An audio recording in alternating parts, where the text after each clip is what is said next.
Hi friends, welcome to cooking with Shruti. ఈరోజు నేను white sauce macaroni చూపించబోతున్నాను అండి. పిల్లలు మ్యాక్రోని పాస్తా అంటే చాలా ఇష్టంగా తింటారు కదా. ఇలా డిఫరెంట్గా చేసి పెడితే ఇంకా చాలా బాగుంటుంది. సింపుల్ ఇంగ్రీడియంట్స్తో ఈజీగా చూపిస్తాను నేను. ఇది మ్యాక్రోని అండి. నేను ముందుగానే కుక్ చేసి పెట్టుకున్నాను. ఆల్రెడీ నేను ఇంకో బ్లాగ్లో మ్యాక్రోని ఎలా కుక్ చేసుకోవాలని చూపించాను. ఆ లింక్ని నేను డిస్క్రిప్షన్లో ఇస్తానండి, చెక్ చేసుకోండి. అవి కుక్ చేసుకొని పక్కన పెట్టుకోవాలి.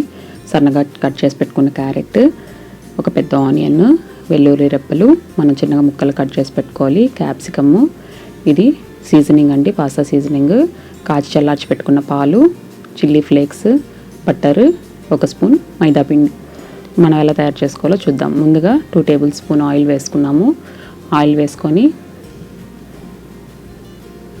వెల్లుల్లి ముక్కలు ఉన్నాయి కదా, అవి యాడ్ చేసుకున్నాము. ఈ వెజిటబుల్స్ అనేది హై ఫ్లేమ్లో పెట్టుకొని ఎక్కువ కుక్ అవ్వకూడదండి. అట్లా అని మూత పెట్టి మనం కుక్ చేసుకోకూడదు. లైట్గా హై ఫ్లేమ్లో బాగా ఫ్రై చేసుకోవాలి. క్యారెట్, క్యాప్సికము, ఆనియన్ ఇవన్నీ వేసేసుకొని బాగా ఫ్రై చేసుకున్నాము.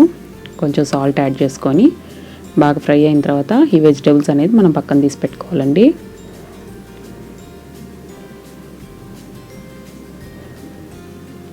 హాఫ్ బాయిల్ అయిన తర్వాత మనం దీన్ని ఒక బౌల్లో తీసేసుకున్నాము. సేమ్ అదే పాన్లో మనం ఒక 3 టేబుల్ స్పూన్స్ బటర్ వేసుకుందాము. వేసుకొని ఒక స్పూను మైదా పిండి వేస్తాము. టేబుల్ స్పూన్ మైదా పిండి వేసి అలా మిక్స్ చేస్తుంటే మనకి కాచిన పాలు ఉన్నాయి కదా, అవి యాడ్ చేసేసుకున్నాము. పాలు అనేది ఇంకొంచెం ఎక్స్ట్రా అయినా యాడ్ చేసుకోవచ్చు అండి, మీరు కన్సిస్టెన్సీని బట్టి.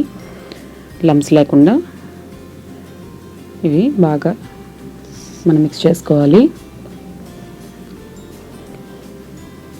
మీడియం ఫ్లేమ్లో పెట్టుకొని ఇలా మిక్స్ చేస్తున్నట్టయితే మనకి ఇలా కొంచెం థిక్గా వచ్చేసిన తర్వాత మనం దీంట్లో పాస్తా సీజనింగ్ ఉంది కదా, అది ఒక 1 టేబుల్ స్పూన్ వేసుకున్నాము.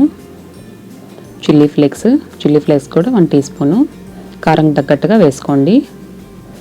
చిల్లీ ఫ్లేక్స్ ఈజీగా మనం ఇంట్లో చేసేసుకోవచ్చండి. పాస్తా సీజనింగ్ ఉంటే చాలు. అది కూడా 2 ఇయర్స్ మనకి మ్యానుఫ్యాక్చరింగ్ డేట్తో ఇస్తారు కాబట్టి మనం దేంట్లోకైనా యూస్ చేసుకోవచ్చు. మనం వేయించి పెట్టుకున్నాం కదా వెజిటేబుల్స్, అవి కూడా యాడ్ చేసేస్తున్నాను. ఇది చాలా చాలా టేస్టీగా ఉంటుందండి రెసిపీ.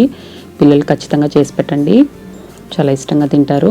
చాలా డిఫరెంట్ టేస్ట్తో ఇవి మనం మ్యాక్రోని యాడ్ చేసేసుకున్నాము. వేసుకొని బాగా ఒకసారి మిక్స్ చేసుకున్నాము. ఆల్రెడీ నేను చిల్లీ ఫ్లేక్స్ వేస్తున్నాను కదా, కారం తగ్గట్టుగా మీరు కొంచెం మిరియాల పొడి అనేది యాడ్ చేసుకోవచ్చు, పెప్పర్. ఈ వైట్ సాస్ మ్యాక్రోనీకి చీజ్ అనేది చాలా మంచి టేస్ట్ ఇస్తుందండి. నేనైతే 1 టీ స్పూను పెప్పర్ యాడ్ చేస్తున్నాను. సాల్ట్ తగినంత చూసుకొని వేసుకోండి. ఒకవేళ మన వీడియోస్ని ఎవరైనా ఫస్ట్ టైం చూస్తున్నట్టుగానైతే లైక్ చేయండి, షేర్ చేయండి, సబ్స్క్రైబ్ చేయడం మర్చిపోకండి. చూసారు కదా, నేను చీజ్ స్లైసెస్ ఉన్నా వేసుకోవచ్చు, లేకపోతే ఇలా తురుముకొని వేసుకోండి. చాలా మంచి టేస్ట్ ఇస్తుంది చీజ్ వేస్తే కంపల్సరీగా పిల్లలు ఇష్టపడతారు కదా. చూసారు కదా, చాలా ఈజీగా సింపుల్గా చూపించేశాను. మీరు ఈ రెసిపీని ట్రై చేసి నాకు కామెంట్ సెక్షన్లో పంపించండి.